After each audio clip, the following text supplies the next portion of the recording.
السلام علیکم ورحمۃ اللہ وبرکاتہ۔ مفتی صاحب، موبائل میں قرآن کریم پڑھنا کیسا ہے؟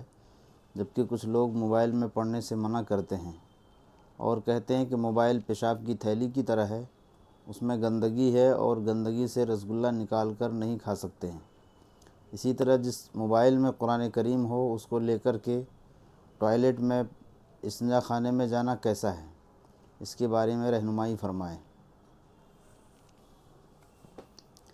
بسم اللہ والصلاة والسلام علی رسول اللہ صلی اللہ علیہ وسلم۔ دیکھیے، موبائل کے اندر قرآن کریم پڑھنا جائز ہے۔ قرآن کریم ہی نہیں بلکہ جو بھی کوئی دینی کتاب ہو، دینی مضمون ہو، درود شریف، مناجات، اس طرح کے جو بھی دینی مضامین ہیں وہ سب دیکھ کر کے پڑھنا جائز ہے۔ اگرچہ بہتر اور اولیٰ یہ ہے کہ اگر قرآن کریم آدمی گھر میں ہے یا مسجد میں بیٹھا ہے یا اس کو قرآن کریم اس کے ارد گرد میسر ہو تو بہتر، یعنی افضل یہ ہے کہ وہ قرآن کریم کو دیکھ کر کے ہی پڑھے، موبائل میں اس وقت نہ پڑھے۔ اگر آدمی سفر میں ہے یا ایسی جگہ میں ہے جہاں قرآن کریم دستیاب نہیں ہے تو ایسے موقع پر موبائل کے اندر بھی قرآن کریم پڑھ سکتا ہے، اس کی اجازت ہے۔ لوہا، پلاسٹک اور دیگر دھات سے بنی ہوئی ایک مشین ہے، ایک آلہ ہے، اس پہ لگی ہوئی اسکرین یہ زیادہ اہمیت کا حامل ہے۔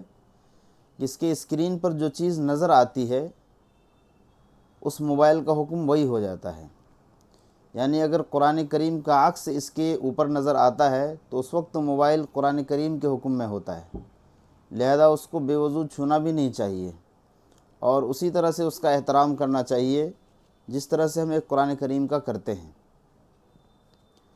اور اگر موبائل کی اسکرین پر کوئی گانا بجانا اور کوئی گندگی یا اس طرح کے غیر شرعی چیز اگر ظاہر ہوتے ہیں تو اس وقت موبائل اسی کے حکم میں ہے۔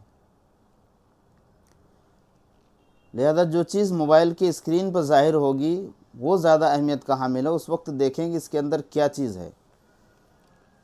اگر قرآن کریم یا کوئی دینی کتاب یا درود شریف اس طرح کی چیز کھلی ہوئی ہے تو قرآن کریم کے حکم میں ہے اور اس دینی کتاب یا درود شریف کے حکم میں ہے، اس وقت اس کا احترام کرنا چاہیے۔ جس طرح سے کاغذ میں لکھی ہوئی کتاب ہوتی ہے اس کو جس طرح سے اہمیت دیتے ہیں اسی طرح سے اس وقت موبائل کو بھی دینا چاہیے۔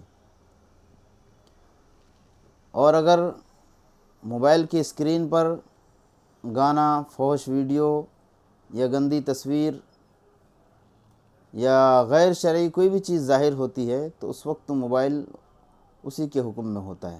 اس کو ایک مثال سے سمجھیے کہ قرآن کریم موبائل گویا دل کے مانند ہے۔ جس طرح سے دل میں ایمان بھی ہوتا ہے، کفر بھی ہوتا ہے، دل کے اندر نیکی، اطاعت اور کار خیر کرنے کے جو ثواب ہوتا ہے اس کا نور بھی ہوتا ہے، اور اگر کوئی فسق و فجور میں مبتلا ہوتا ہے تو اس کے اثرات اور اس کی نحوست بھی دل کے اندر ہوتی ہے۔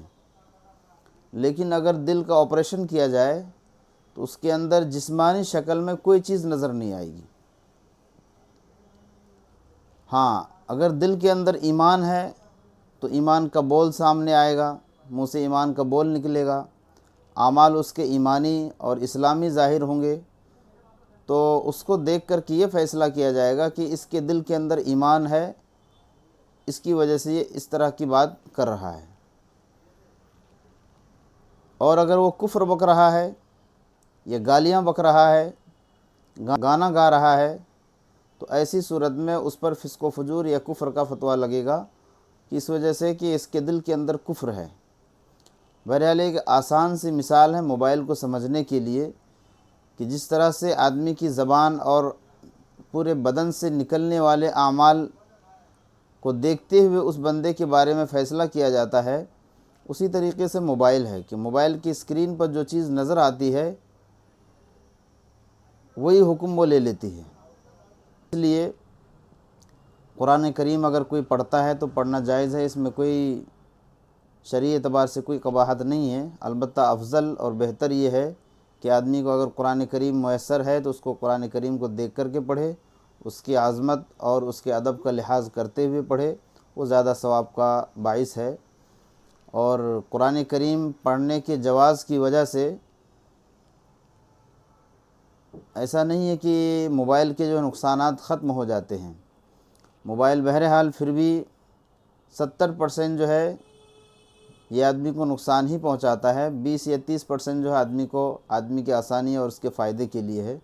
زیادہ تر اس کے ذریعے سے آدمی کو نقصان ہوتا ہے، ایمانی بھی، اخلاقی بھی، لیکن اس سے جو فائدہ اٹھانے کی جو صورتیں ہیں اس کو بھی نہیں چھوڑا جا سکتا ہے۔